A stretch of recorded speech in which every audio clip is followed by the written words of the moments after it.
I'm Chris with iPad in Canada, here with a full review of the third generation iPad. I know there are a lot of people still on the fence about buying one or perhaps upgrading from the original iPad or iPad 2. Hopefully this review will help make that final decision.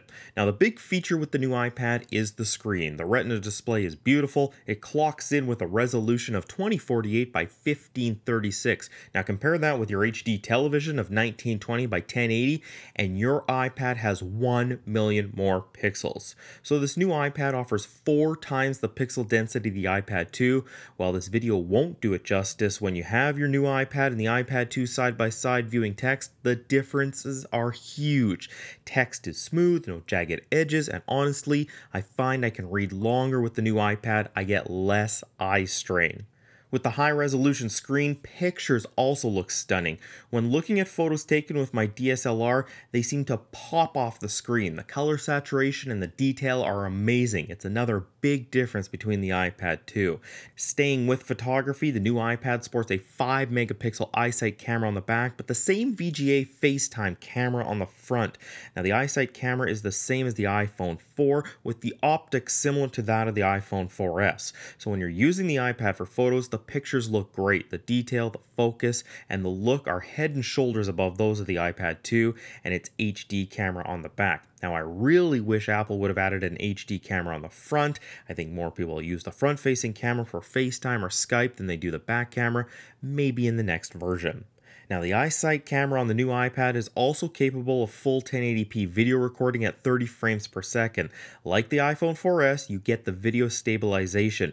Now the video quality is great in good lighting condition and good in low light. It is an improvement over the iPad 2's 720p video quality, especially in low light conditions. Now when it comes to video playback, the differences are less noticeable. You'll be hard pressed to tell the difference if you're playing full HD video on the new iPad and the iPad 2. So what powers this bad boy? Well, it sports the new A5X chip boasting quad-core graphics, and we now have 1 GB of RAM. But if you're thinking, wow, this iPad will run faster, you'll be disappointed. Most of that upgrade is being pushed to use the new Retina display. Now the battery is also a big improvement. It has a massive 70% more capacity than that in the iPad 2. Why the huge increase? The Retina display. Apple claims battery life is about 10 hours when on Wi-Fi and 9 hours on the 4G or 3G. Those numbers are the same as the iPad 2 and what I'm seeing when I'm using the new iPad, so it's obvious the Retina display is sucking a lot of power. But the new battery is also a beast to charge. It does take longer. I found it can go upwards of 6 hours to charge if it's empty. And if you're using it while plugged in, you'll notice it hardly charges at all. So if you need a full charge, it's likely best to do so while you're sleeping.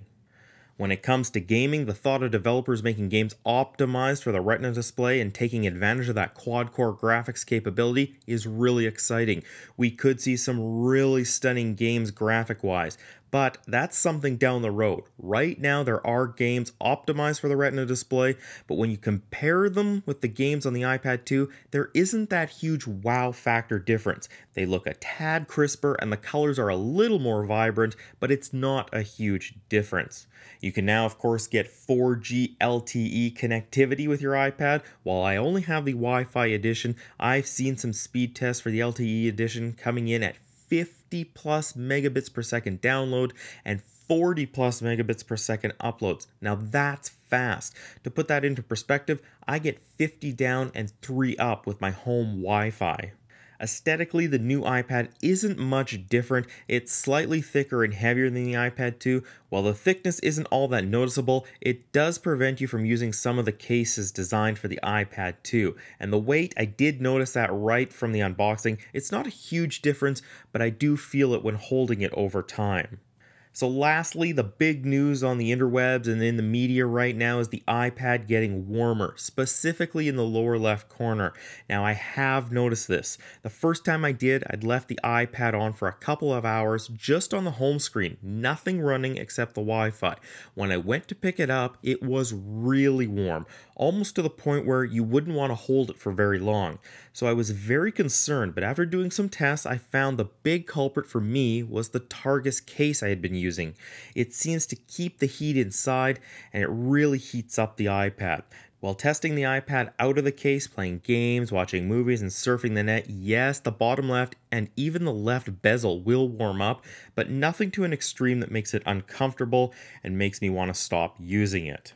I'm not overly worried about it right now, but I will be monitoring it over the next few weeks and months just to see and make sure it doesn't create any operating problems. So that's the new iPad in a nutshell. If you have the iPad 2, do you need to upgrade? No. The iPad 2 is still a wonderful device. It stacks up well when you look at gaming and video, both watching and shooting. So if that's your main use, the upgrade isn't necessary. If you like to use your iPad for photography, then yes, the new iPad blows away the iPad 2.